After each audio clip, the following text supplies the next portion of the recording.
you'll get used to them. I just want to let you know that this video is a safe space. If you are brand new to YouTube, there are no stupid questions. So pop them in the comments below and we'll do our best to answer them all. And you'll also find tons of links to resources that are going to help you set up your YouTube channel in the video description, so make sure to check them out. The next couple of screens will be bog standard form filling stuff. You can either choose an existing email account or create a Gmail account, which is another Google product. Again, in this example, we are setting up a brand new email account because we want to treat our YouTube channel as a business separate from our personal accounts.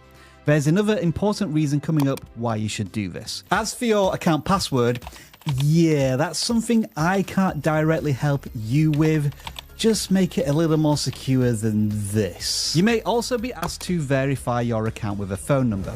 This might seem annoying right now, but it will help secure your account, and it is essential for your YouTube channel, as you'll discover later on. Now you have a YouTube account, you can now create a YouTube channel. And this is where the creativity, customization, and fun starts. First up is your channel name. This can be anything you want. Next is your channel handle, which can be anything you want as long as it's uniquely available on YouTube.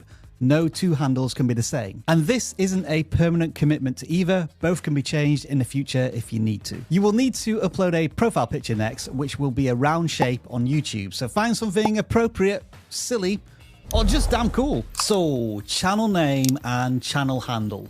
What's the difference? Well, your channel name is just that. It appears on the front page of your channel homepage and also under thumbnails for your videos dotted around YouTube. Your channel handle is like your social media name on YouTube. It can also be used to find a channel, for example, youtube.com/@vidiq. And your YouTube handle is displayed, not your channel name, when you post a comment on a video. Think of it like this. There can be many channels called Mr. Beast, but there can only be one @MrBeast on YouTube. As for deciding on a YouTube channel name, my advice is to keep it simple, make it memorable, and easy to spell. It also needs to be unique, so you don't blend in with all of the other creators who thought this was a good channel name. With all of that being said, you should now have the bare bones essential of your YouTube channel, which looks like this.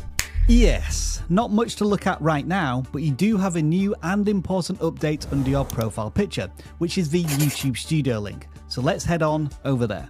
While there is a lot to take in here, only one thing matters right now. The second most important thing you're going to do today after creating your YouTube channel.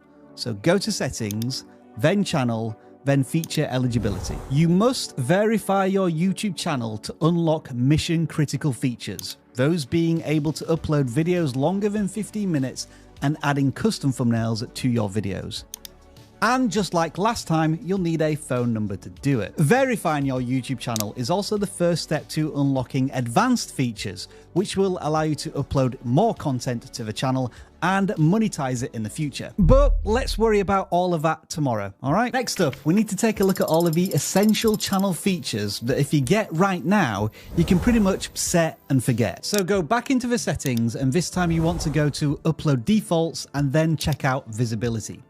This setting automatically determines what happens to a video when it's finished uploading to YouTube, and it should never, I repeat, never be set to public. You will always want to prepare a video before making it public, writing a title, a description, uploading thumbnails, and all of that takes time. So set this to either unlisted or ideally private. That means only you can see the video on YouTube until you make it public. And while you're on this screen, you may want to go to the Advanced tab and check out Comment Moderation. If you hate negativity or your content is likely to attract unwanted trolls, set this to strict. This next one is important if you make content that's aimed towards children.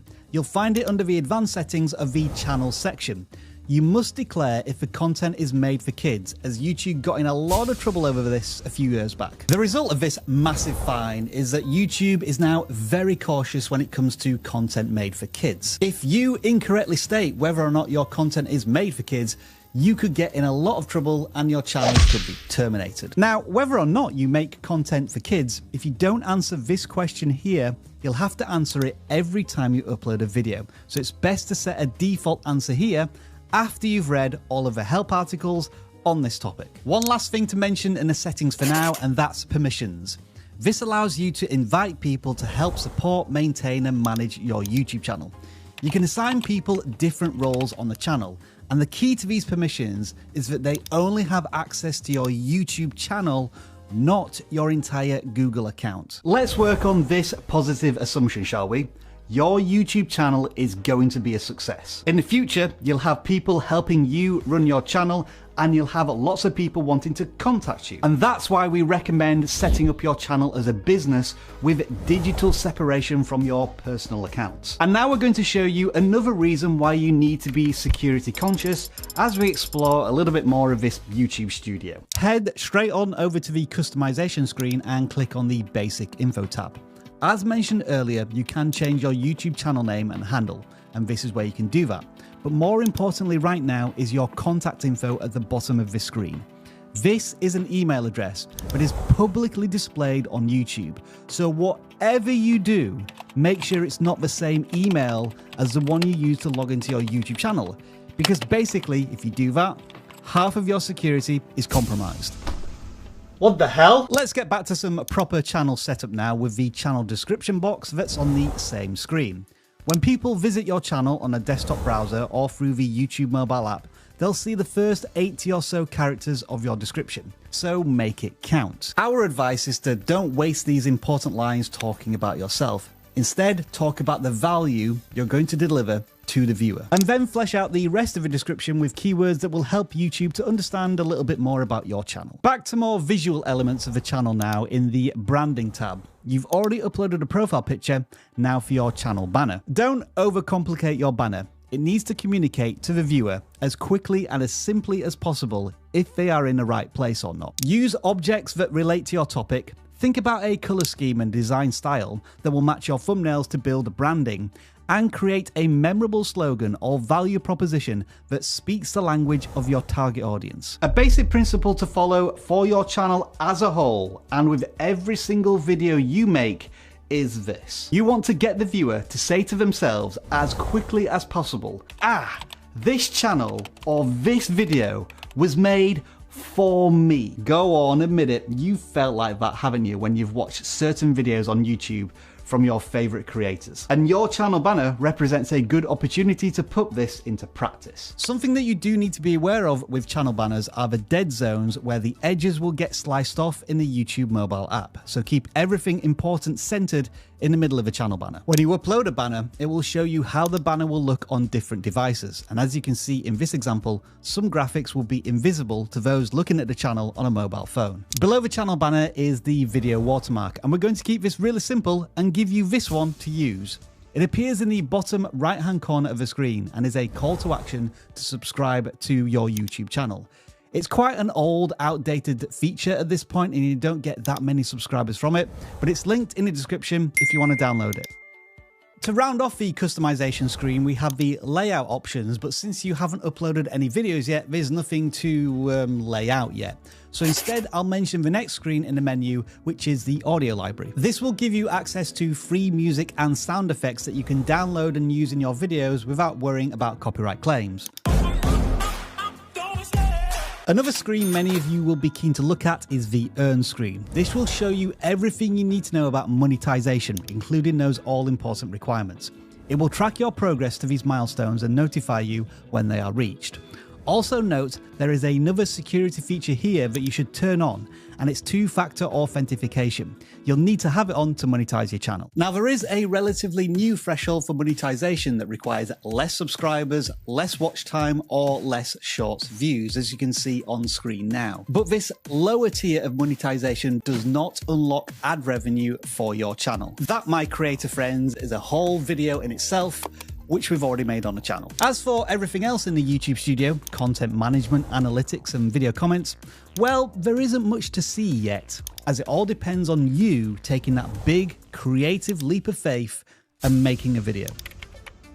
Alright, we're at the business end of YouTube now, making videos people actually want to watch. So here's 4 pro tips to help you get started on the right footing. Be focused. Ask yourself these 2 questions. Who should be watching my videos, and why should they be watching my videos? This will become your target audience and your value proposition and help you stay focused. Curiosity and emotion is far more important than SEO and video tags. Don't just cram your videos full of keywords and only appeal to search-based queries. Tap into the desires, goals, fears, and stories your audience crave. Titles and thumbnails are way more important than what you think right now. Everyone sees these two elements of your video.